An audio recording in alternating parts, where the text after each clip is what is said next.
Temanku yang orang Malaysia mengungkapkan keresahannya mengenai permasalahan bahasa di negaranya.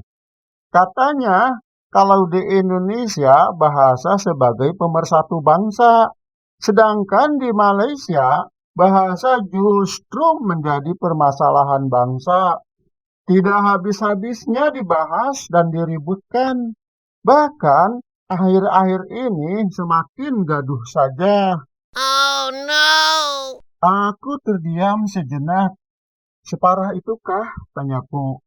Katanya, kalau bahasa Melayu Malaysia mulai ditinggalkan. Orang-orang beralih menggunakan bahasa Inggris dalam komunikasi sehari-hari. Apalagi kalau komunikasi itu terjadi antar etnis, antar kaum, sudah pasti menggunakan bahasa Inggris. What? Sepertinya bahasa persatuan bangsa kami adalah bahasa Inggris, bukan lagi bahasa Melayu. Huh? Bangsa Malaysia telah kehilangan jati diri sebagai bangsa. Begitu keluh kesahnya.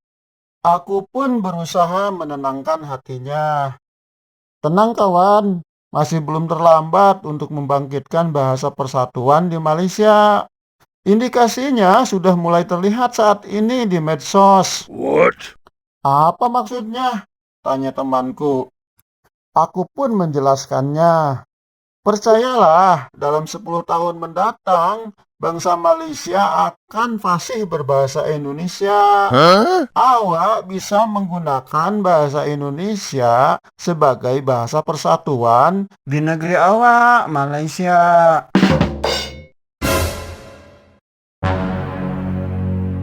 Temanku yang orang Malaysia terkagum-kagum terhadap bangsa Indonesia. Katanya, bangsa Indonesia luar biasa. Semua rakyatnya fasih berbahasa Indonesia. Justru sekarang aku yang terheran-heran dengan pernyataannya. Menurutku, rakyat Indonesia sepatutnya lah fasih berbahasa Indonesia. Itu kan hal yang biasa saja. Seperti juga rakyat Vietnam fasih berbahasa Vietnam. Rakyat Jepang fasih berbahasa Jepang. Rakyat Rusia fasih berbahasa Rusia. Dan rakyat Malaysia berarti yang luar biasa itu rakyat Malaysia, karena beda sendiri dibandingkan dengan rakyat di negara-negara lainnya.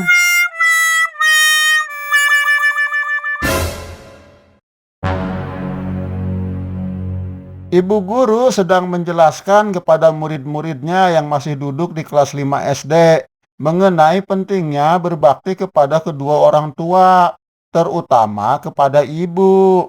Kalian jangan seperti si Malin Kundang yang durhaka kepada ibunya. Saat ibunya marah, dia pun mengutuk Malin Kundang menjadi batu. Oh no! Terus Malin Kundangnya menjadi batu tidak, Bu? Tanya seorang murid perempuan. Tentu saja.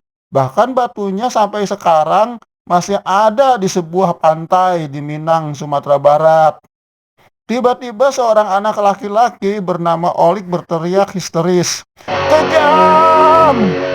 Siapa yang kejam, Olik? Tanya ibu guru. Ibunya Malin Kundang, jawab Olik. Semarah-marahnya ibuku, aku hanya dihukum diikatkan pada sebuah pohon semalaman. What? Di tengah hujan deras dan badai petir yang mengerikan. Ibuku pasti tidak akan tega mengutukku menjadi batu.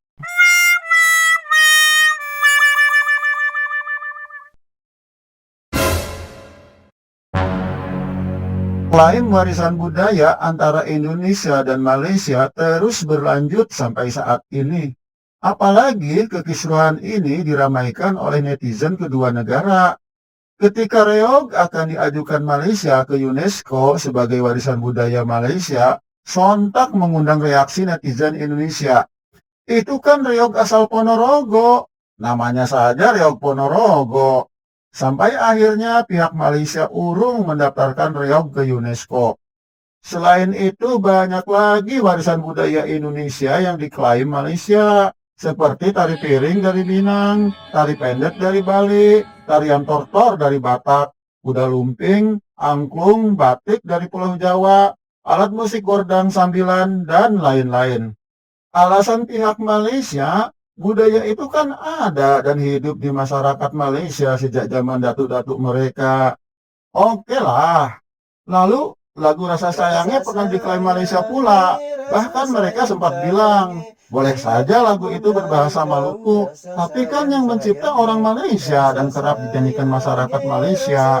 Belakangan ketahuan, lagu Rasa Sayangnya diciptakan oleh Paulus Pea, orang Indonesia. Dan Perdana Menteri Malaysia, Anwar Ibrahim pun mengakuinya bahwa lagu Rasa Sayangnya berasal dari Indonesia. Kemudian ramai lagi lagu Halo Halo Bandung dan Naik Kereta Api diubah liriknya menjadi lagu anak-anak Malaysia. Belakangan lagu Cintaku Sampai Ethiopia dinyanyikan perawat Malaysia sampai viral di medsos. Maksudnya sih mungkin ini loh orang Malaysia menyanyikan lagu-lagu Indonesia bukan mau mengklaim, tapi kami menyukainya. Seperti juga kami menampilkan tarian piring, tarian pendat, tari tortor, kuda lumping, angklung, dan lain-lain dari Indonesia. Karena kami bagian dari Nusantara. Benarkah? Atau ada modus meminjam berbagai budaya Indonesia yang unik untuk kepentingan pariwisata di Malaysia? Kalian pasti tahu budaya-budaya itu berasal dari berbagai pulau dan daerah yang luas yang ada di Indonesia, lalu dikumpulkan dan tumplek di wilayah kecil semenanjung Malaya.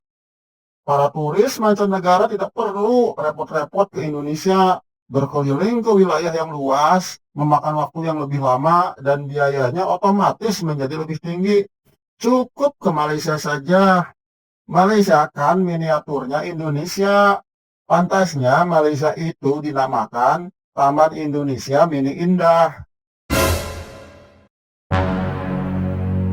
Udin kehilangan motornya di parkiran mall. Saat pulang ke rumahnya, dia pun mengadukan hal itu kepada istrinya. Diakhiri dengan ucapan, Alhamdulillah, untung aku masih selamat. Tentu saja istrinya marah mendengar ucapan Udin. Bagaimana bisa? Kau malah bersyukur, padahal kau kehilangan motor. Dengan tenang Udin menjawab, seharusnya kau juga patut bersyukur, karena aku tidak hilang bersama motor itu. Sang istri malah tambah sewot. Jangan macam-macam kau. Mana bisa kau hilang bersama motormu itu? Udin kesal karena istrinya belum juga mengerti. Begini, untung aku tidak sedang menaiki motor itu. Kalau tidak, aku hilang bersama motor itu. Faham tidak?